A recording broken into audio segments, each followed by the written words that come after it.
ሙስሊሙ ሸሽቶ ሄደው ሁለት ቦታ ነው ሱዳንና ቀቤና መዛፍቶች ውስጥ ልታገኙት ትችላላችሁ። ወደ ቀቤና ምድር ሄዱ ይላል። ወደ ቀቤና ምድር የመጡት ከሌላው ሙጃሂድ ለመቀላቀል ነው።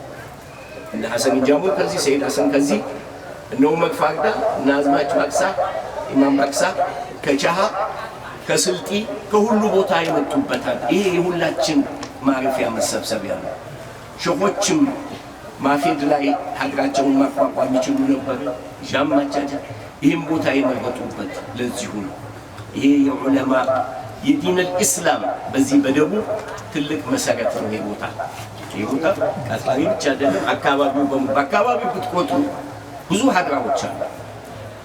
ሰዲ፣ ቃዋ፣ በሪዮ፣ ሆፒዮ የሀገራ መሬት ነው።